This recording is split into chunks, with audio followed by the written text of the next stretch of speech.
Busquen la palabra de Dios, el libro de los Hechos, capítulo 7. En un momento leeremos desde el verso 48. Pero antes quisiera preguntarle, ¿encuentra difícil algunas veces el imaginarse a Dios y que Dios esté con usted? ¿Piensa a Dios como estando en el cielo, mirando a través de las nubes y moviendo las cosas aquí en la tierra como las piezas movidas por un jugador de ajedrez? Algunas personas conciben a Dios de esa manera. Por ejemplo, dicen, cuando oro mi oración no pasa del tumbado. Bueno, tal vez han fracasado en entender que Dios también vive debajo del tumbado. Hoy deseo hablar de cómo experimentar la presencia de Dios. Y este es un tema sobre el cual me fascina hablar porque es muy significativo para mí personalmente y creo que puede ser de mucha ayuda para usted como creyente el cubrir su corazón y su mente con esta básica verdad bíblica, y que francamente, debo confesarlo, no la supe por mucho tiempo. ¿En dónde vive Dios? Quiero decir, si usted quisiera escribirle una carta, ¿sabe a qué dirección escribir? ¿En qué clase de edificio vive Dios? Llamamos a los templos las casas de Dios, pero lo son en verdad. Veamos Hechos capítulo 7 desde el verso 47. Mas Salomón le edificó casa, si bien el Altísimo, ese es otro nombre para Jehová, Dios, no habita en templos hechos de mano, como dice el profeta. El cielo es mi trono y la tierra el estrado de mis pies. ¿Qué casa me edificaréis? Dice el Señor. ¿O cuál es el lugar de mi reposo? ¿En dónde mismo vive Dios? Le sorprenderá a usted al estudiar la Biblia el descubrir que Dios ha vivido en una serie de casas. Dios crea y diseña una casa, la habita por un tiempo, y si la casa está sucia, Dios sale de ella. Usted me dirá, pastor, no entiendo de lo que me está hablando. Bueno, usted va a aprender un principio en este mensaje. Dios no vivirá en una casa sucia. Otros podrán hacerlo, pero el único Dios verdadero, no. Dios ha vivido en una variedad de casas. La primera casa de Dios fue un hombre, y su nombre fue Adán. Adán fue una casa, y Dios vivió en Adán. En Génesis 2:7, la Biblia dice, entonces Jehová Dios formó al hombre del polvo de la tierra, y sopló en su nariz aliento de vida, y fue el hombre un ser viviente. Ahí tiene usted la primera casa diseñada por Dios. En el transcurso de este mensaje haré énfasis en 4 palabras: diseño, deshonra, desolación y destrucción. Y grabe bien esto en su mente. Y si usted descubre verdades en este estudio bíblico, será increíblemente bendecido y recibirá sobreabundante ayuda para su vida. Así que Adán fue una casa diseñada. Dios diseñó a Adán, y Adán fue una casa de 3 cuartos. El cuarto exterior se llamó cuerpo, el cuarto interior su alma, y el tercer cuarto su espíritu. Dios formó a Adán del polvo de la tierra, y eso es su cuerpo. Y Dios le dio vida física. Dios sopló en su nariz el aliento de vida, y ese es su espíritu. La palabra soplar y la palabra espíritu son las mismas palabras. El espíritu de vida. Adán vino a ser una criatura espiritual. La Biblia dice, y fue el hombre un ser viviente. Ahí están las 3 partes en la naturaleza de Adán y las 3 partes de su naturaleza. Todos los seres humanos somos cuerpo, alma y espíritu. Esa es la razón por la que Pablo dice en 1 Tesalonicenses 5, 23 y 24, y el mismo Dios de paz os santifique por completo, y todo vuestro ser, espíritu, alma y cuerpo, sea guardado irreprensible para la venida de nuestro Señor Jesucristo. Fiel es el que os llama, el cual también lo hará. Pablo les está diciendo que oraba a Dios para que el cuerpo, alma y espíritu de ellos fuera guardado sin mancha. Dios hizo de Adán una casa. no una casa para Adán. Adán era la casa para que viva Dios. Déjeme le explico esto. El cuerpo de Adán fue lo que podríamos llamar el hombre exterior. La Biblia llama a nuestros cuerpos casas. Y con este hombre exterior, con su cuerpo, Adán conoció la vida física y el mundo físico. Podríamos decir, el mundo debajo de él. Pero también tenía un hombre interior que es el alma. La palabra griega para alma es psique. Es la palabra de donde tenemos psicología, y psiquiatría y psiquis. El alma es la mente, las emociones, la voluntad. Es lo que hace de usted. Usted es su personalidad, su sentido del humor. Determina lo que le gusta o disgusta. Son todas las idiosincrasias y proclividades que hacen de usted la persona maravillosa y única que es. Eso es su alma. Y está dentro de usted. Usted puede ver mi cuerpo, pero no puede ver mi alma. Pero usted puede sentir mi alma cuando hablo, porque usted puede escuchar mi mente, mis emociones y mi voluntad. Y esa es una expresión que mi cuerpo está haciendo de lo que está en mi interior. Así que con su cuerpo físico tiene vida y conoce el mundo debajo de usted. Con su alma tiene vida psicológica, conoce el mundo alrededor suyo y el mundo dentro de usted. ¿Pero qué de su espíritu? Yo solía pensar que alma y espíritu eran básicamente la misma cosa, pero es que no había leído la Biblia cuidadosamente. Porque en Hebreos 4:12 dice, porque la palabra de Dios es viva y eficaz, y más cortante que toda espada de dos filos, y penetra hasta partir el alma y el espíritu. Ahora, recuerde lo que dice 1 Tesalonicenses 5:23, y todo vuestro ser, espíritu, alma y cuerpo, sea guardado irreprensible. ¿Lo ve? Su espíritu es diferente de su alma. Ambos son invisibles y son inseparables, pero no son idénticos.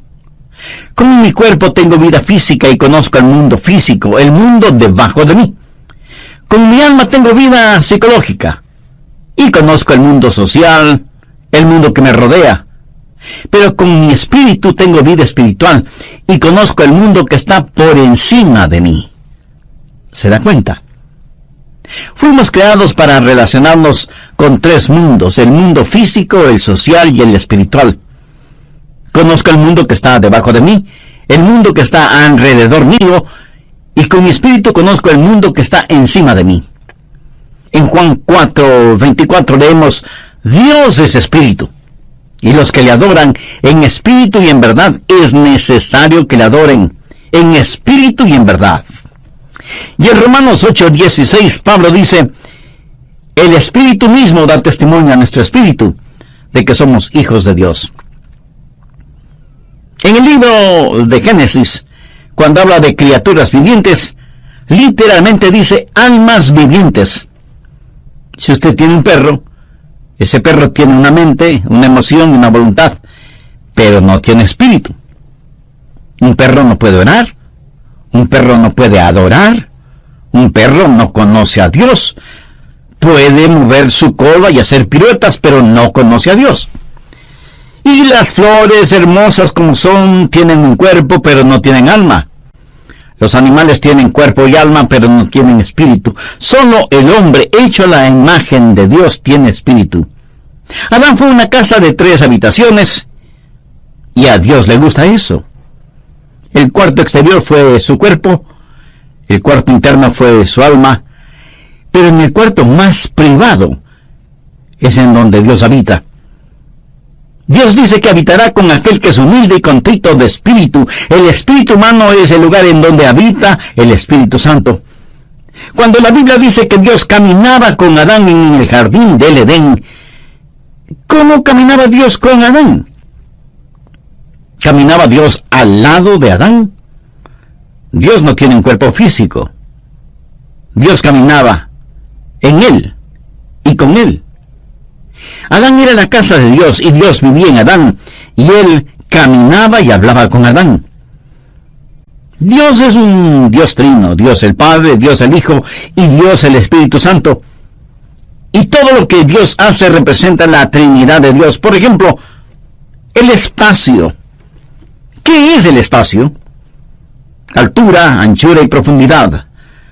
La altura no es la anchura y la anchura no es la profundidad, pero todas son parte de lo mismo. Usted puede identificar cada una de ellas, pero no puede separar ninguna de ellas. Y así es Dios. Dios es Padre, Hijo y Espíritu Santo. Ahora, el Padre no es el Hijo, y el Hijo no es el Espíritu Santo, y el Espíritu Santo no es el Padre. Y sin embargo, todos son uno, no son idénticos, pero sí son inseparables, y son Dios. Otro ejemplo, el tiempo. El tiempo es pasado, presente y futuro. El pasado no es el presente, y el presente no es el futuro, y el futuro no es el pasado. Y aunque el tiempo es uno, cada una de sus partes es fácilmente identificable. Cada cosa que Dios ha hecho refleja la Trinidad de Dios, espacio y tiempo y hombre. Usted fue creado para hacer una casa en la cual Dios viva. Adán fue la primera casa de Dios, la casa primordial, la casa diseñada por Dios mismo. Pero esa casa diseñada se volvió una casa deshonrada. Dios le dio a Adán una advertencia, no una amenaza, sino una advertencia. Dios le dijo a Adán: hay un árbol en el jardín del Edén, el fruto del cual no debes comer, porque el día que llegues a comerlo, de seguro morirás. Y todos sabemos, Adán desobedeció y comió del fruto de ese árbol. Génesis 3:6 nos dice que Eva tomó del fruto y lo comió, y dio también a su marido, y él lo comió. Y por tanto, el pecado entró en esa casa. El pecado manchó y ensució la casa. Y la casa que fue diseñada por Dios se volvió en una casa deshonrada por el hombre. Dios les advirtió que no lo hicieran, pero ellos lo hicieron de todas maneras. Y el pecado entró y manchó la casa en la cual Dios estaba viviendo. Pero algo más sucedió. La casa diseñada, que fue casa deshonrada, se volvió en una casa desolada. ¿Qué pasó cuando Adán pecó? Dios sencillamente salió de esa casa, porque Dios no puede vivir en una casa sucia. Dios le había advertido a Adán: el día que comas del fruto prohibido, de seguro morirás. ¿Alguna vez se ha preguntado qué es la muerte? La muerte no es la separación del alma y del cuerpo. Si yo tuviera un masivo ataque al corazón ahora mismo, y vinieran los doctores y me examinaran tratando de encontrar mis signos vitales y finalmente diagnostican: está muerto, estarían diciendo una mentira, porque yo no puedo morir, porque Jesús dijo: el que cree en mí, aunque esté muerto, vivirá. Y yo creo en Jesús. Yo no puedo morir. Usted está escuchando a un hombre que jamás morirá. Todo lo que haré será simplemente cambiarme de casa. Mi verdadero yo se irá al cielo. Pablo lo dijo claramente: ausentes del cuerpo y presentes en el Señor. La muerte no es la separación del alma y del cuerpo. La muerte es la separación de nuestro espíritu de Dios. ¿Lo comprende? Eso es la muerte. Dios le dijo a Adán que el día que comiera del fruto prohibido moriría. Bueno, si usted lee cuidadosamente su Biblia, sabrá que Adán vivió más de 900 años. Sin embargo, Dios le dijo: ese día morirás. Es obvio que Adán no murió físicamente. Adán murió espiritualmente. Y cuando él murió físicamente, 900 años más tarde, su muerte espiritual lo alcanzó y murió físicamente. Déjeme decirle cómo murió Adán, y quiero que lo recuerde porque es muy importante. Adán murió inmediatamente en su espíritu, progresivamente en su alma y finalmente en su cuerpo. Lo que literalmente Dios le dijo a Adán fue: muriendo, morirás. Esto habla de un proceso. Adán murió inmediatamente en su espíritu, progresivamente en su alma y finalmente en su cuerpo. Tenemos un ramo de flores recién cortadas y decimos, no son hermosas, son naturales. Mi amigo, no son naturales, son flores muertas. Desde el instante en que las cortó, dejaron de ser naturales, porque han sido separadas de su fuente de vida.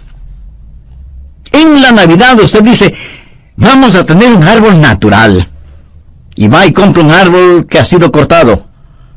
Perdóneme, pero ese árbol no es un árbol natural. Puede parecer natural, pero en realidad está muerto. ¿Y cuándo murió? El momento que fue cortado de su fuente de vida, de su savia, de sus raíces. Y usted puede traer ese árbol a su casa y decorarlo y ponerle luces, y lucirá muy bonito. Exactamente como las personas muertas que se adornan exteriormente para ir a la iglesia los domingos. Lucen vivas, pero están muertas. ¿Y por qué están muertas?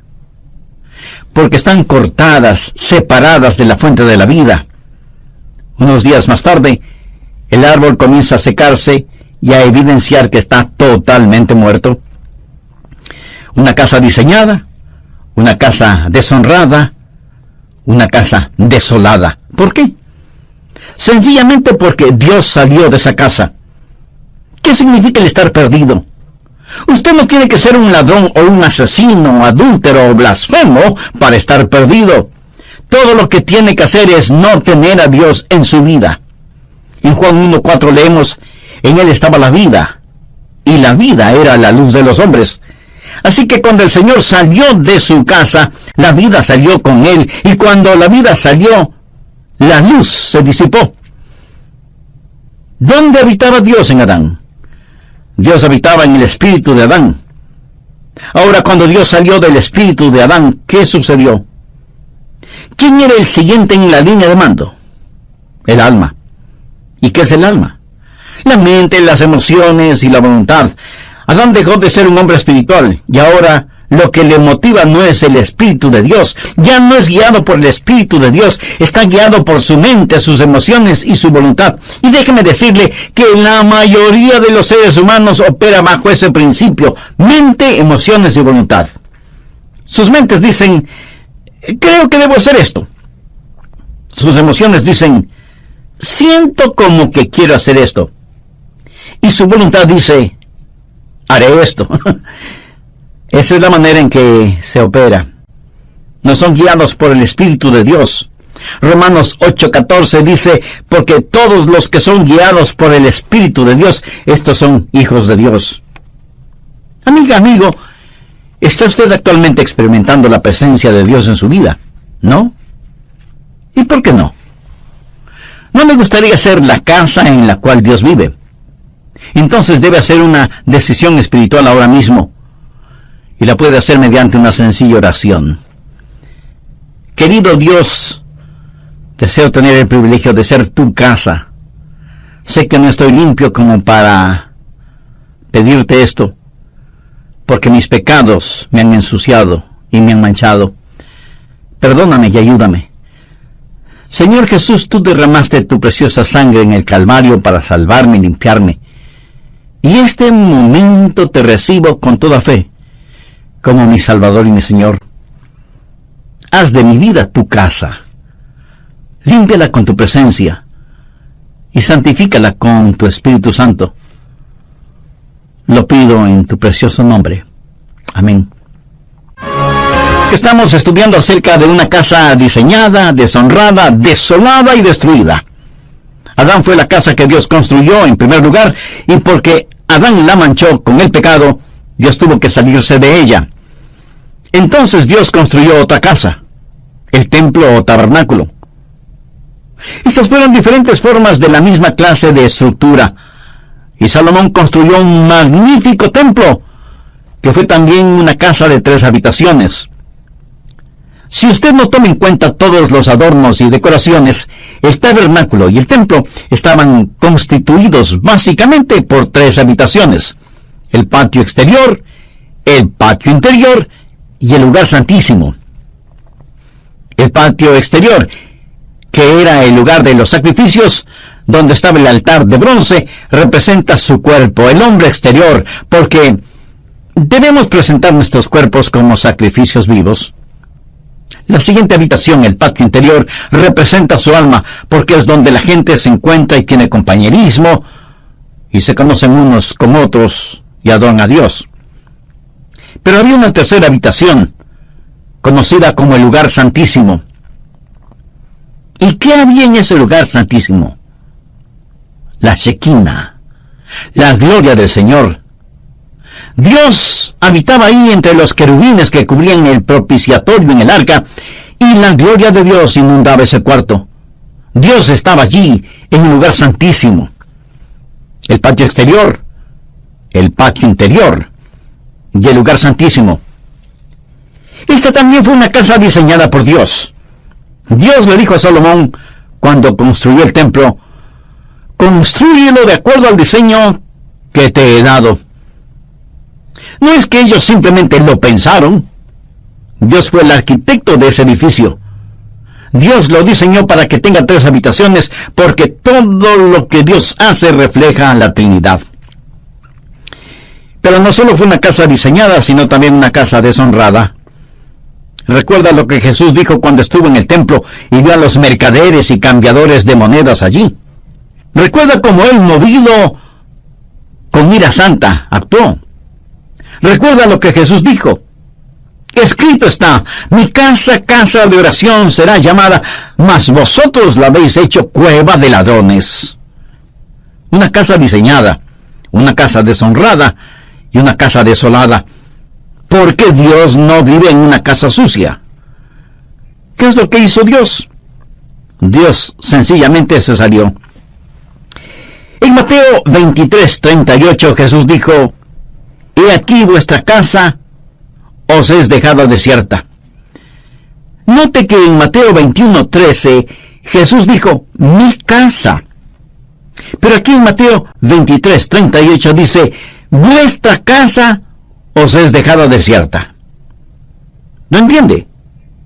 Era la casa de Dios, pero él salió de allí diciendo: «pueden quedarse con ella, es su casa».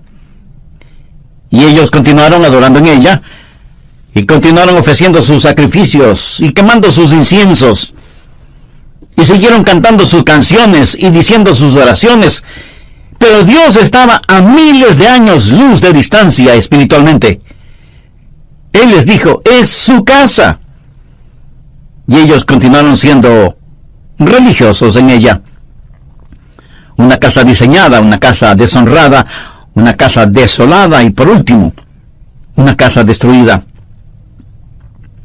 En Mateo 24, los discípulos trajeron a Jesús para mostrarle el templo como si él nunca lo hubiera visto. Y dijeron: «ah, no es realmente hermoso». Y Jesús les dijo: «¿veis todo esto? De cierto os digo que no quedará piedra sobre piedra. No quedará piedra sobre piedra». Y eso es verdad. He estado allí y lo he visto con mis propios ojos. No quedará piedra sobre piedra. Ese magnífico templo que Herodes construyó ya no existe. ¿Por qué? Una casa diseñada, una casa deshonrada, una casa desolada y una casa destruida. Bien, la primera casa de Dios fue Adán, luego el tabernáculo, el templo, que fue como una lección. La siguiente fue la casa perfecta de Dios. ¿Sabe qué casa fue? Nuevamente un hombre, y su nombre es Jesús, el último Adán, quien vino a restaurar lo que el primer Adán perdió y a enseñarnos qué es lo que el templo nos enseña. ¿Fue Jesús una casa de Dios? Por supuesto que sí.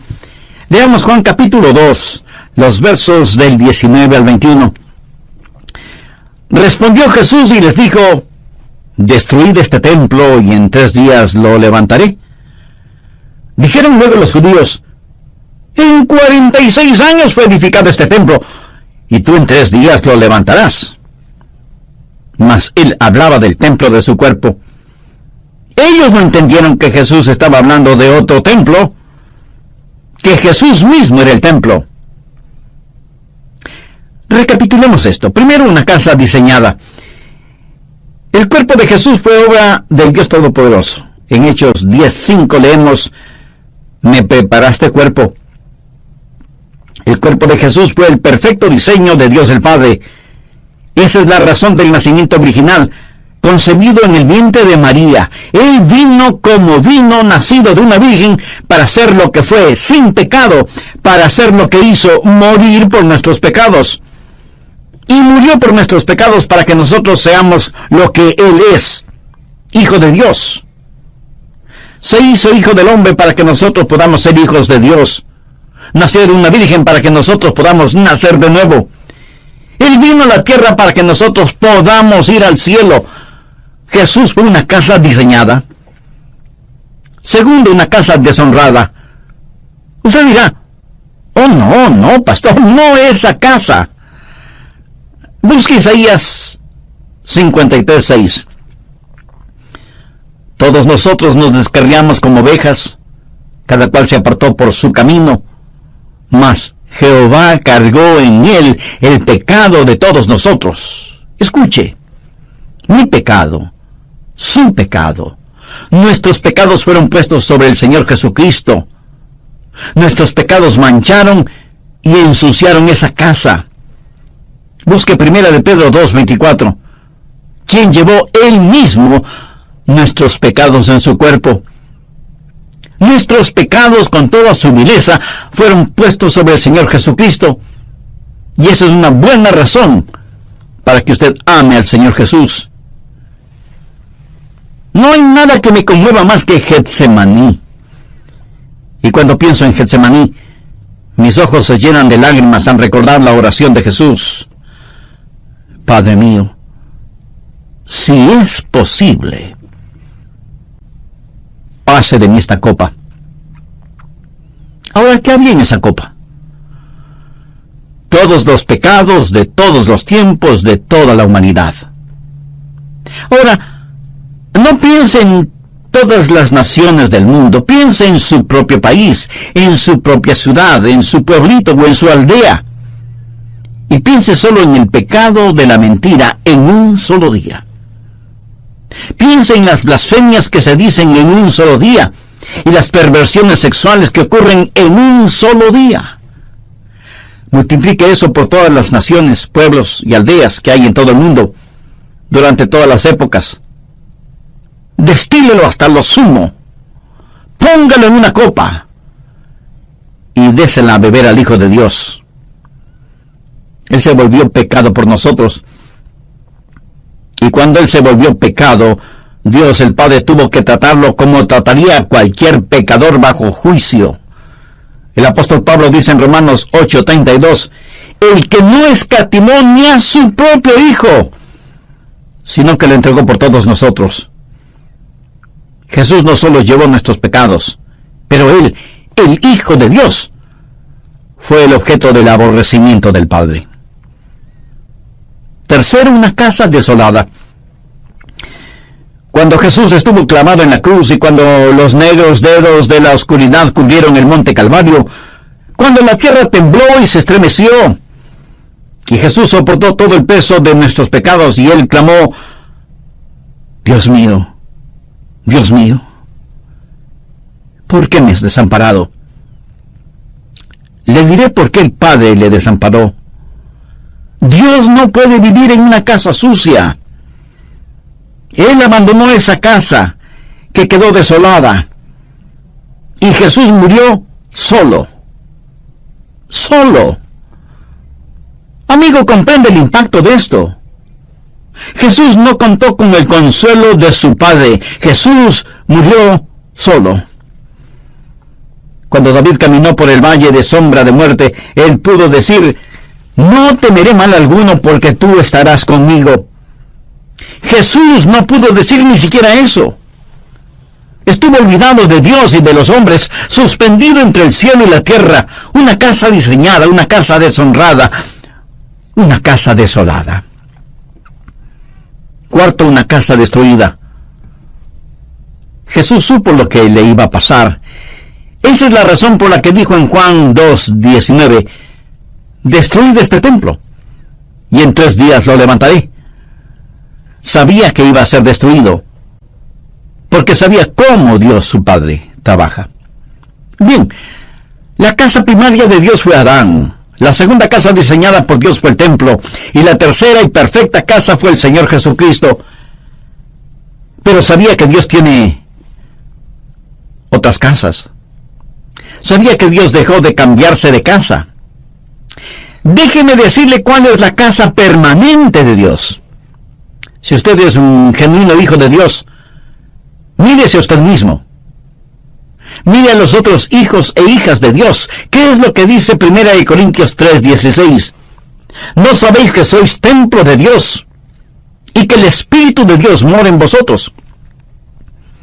Y más adelante en 1 Corintios 6:19 y 20 leemos, ¿o ignoráis que vuestro cuerpo es templo del Espíritu Santo, el cual está en vosotros, el cual tenéis de Dios, y que no sois vuestros? Porque habéis sido comprados por precio. Glorificad pues a Dios en vuestro cuerpo y en vuestro espíritu, los cuales son de Dios. Dios vino a vivir en nosotros, y ya no se cambiará de casa. En relación con este cuerpo, este templo, Jesús dijo, y yo rogaré al Padre y os dará otro Consolador, para que esté con vosotros para siempre. Dios ha dejado de cambiarse de casa. Tal vez usted me diga, pastor, no entiendo eso. Usted dice que Dios no vive en una casa sucia, y yo sé que no estoy sin pecado, sé que he fallado y he hecho cosas malas. ¿Dios no se saldrá de mi casa? Amigo, esa es una interesante y maravillosa pregunta. Le diré por qué Dios no saldrá de su casa. Porque cuando Jesús murió por usted, Él pagó por todos sus pecados pasados, presentes y futuros. Y la Biblia dice en Romanos 4:8, bienaventurado el varón a quien el Señor no inculpa de pecado. ¿No es eso algo extraordinario? Dios limpiará la casa, pero no saldrá de ella.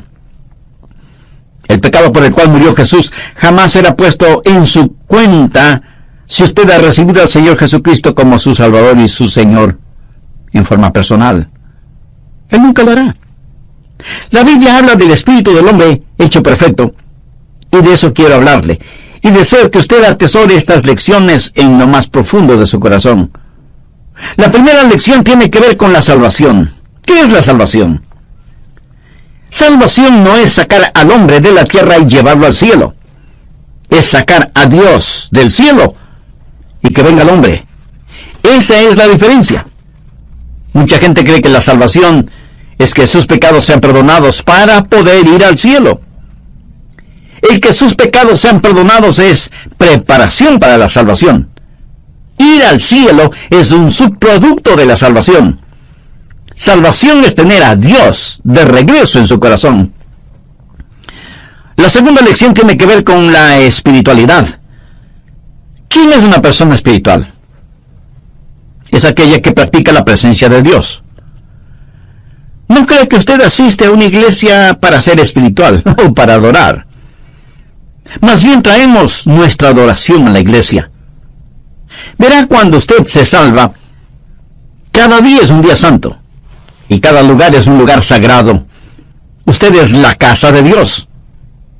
Si usted va a tener algo que sea santo, recuerde lo que dice 1 Corintios 6:19.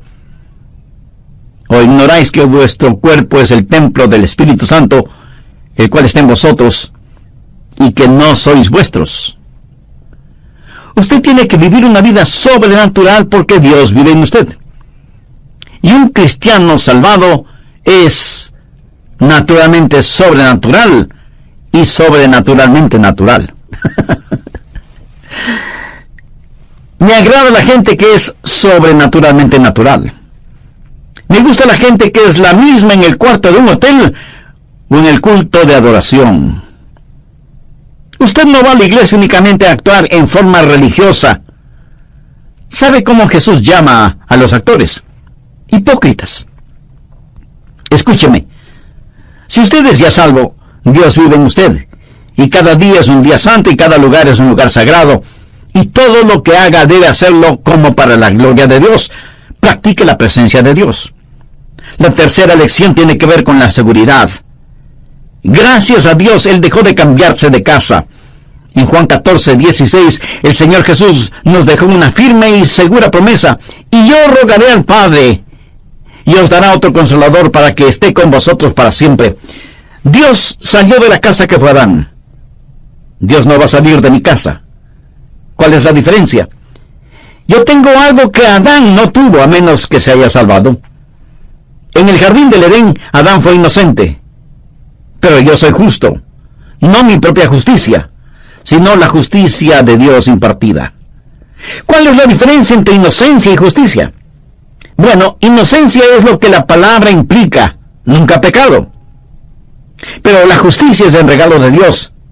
Es el compartir la naturaleza santa de Dios. Y la cuarta lección tiene que ver con el servicio. ¿Qué es el servicio a Dios? Bueno, servicio a Dios no es hacer algo por Dios, es más bien dejar que Dios haga algo a través suyo. Y si usted piensa que estoy jugando con las palabras, no lo estoy haciendo. Dios vive en usted. Y Dios en usted es adecuado para cada demanda que será puesta sobre su vida hoy y por el resto de su existencia. Y la próxima vez que usted necesite amor, no diga, Señor, dame amor. Diga, tu amor, Señor. Y la próxima vez que necesite paciencia, diga, tu paciencia, Señor. Y la próxima vez que necesite sabiduría, pida tu sabiduría, Señor. Todo lo que usted necesite está en el Señor Jesucristo. Y el Señor Jesús está en usted. Entonces todo lo que usted necesita es tener al Señor Jesucristo. Y la Biblia dice que en Él estamos completos. Y cada demanda de Dios sobre su vida es una demanda sobre el Señor Jesús que vive en usted. Hay una sola persona que vivió la verdadera vida cristiana. Su nombre es Jesús. Y si la vida cristiana se vive en su vecindario, en su hogar, en su trabajo, será Jesús quien la viva. Pero la vivirá por intermedio suyo. Y la vida que usted viva será el Cristo en usted viviendo esa vida. Amigo, ¿vive Cristo en usted? ¿Tiene Dios su casa en su corazón? Si usted todavía no ha recibido a Jesús como su Salvador y Señor en forma personal, ¿por qué no lo hace este momento? Si ese es su deseo, le invito a que repita conmigo la siguiente sencilla y breve oración. Señor Jesús, deseo que vengas a vivir en mi corazón. Sé que soy pecador y sinceramente me arrepiento de mis pecados. Perdóname. Y limpia esta casa espiritual para que tú vivas dignamente en ella. Te agradezco por haber puesto tu propia vida para salvar la mía. Y porque tú moriste por mí, yo quiero vivir para ti. Hazme un instrumento escogido en tus manos. Lo pido en tu precioso nombre. Amén. Tu nombre. Amén. Tu nombre. Amén. Tu nombre. Amén. Tu nombre. Amén.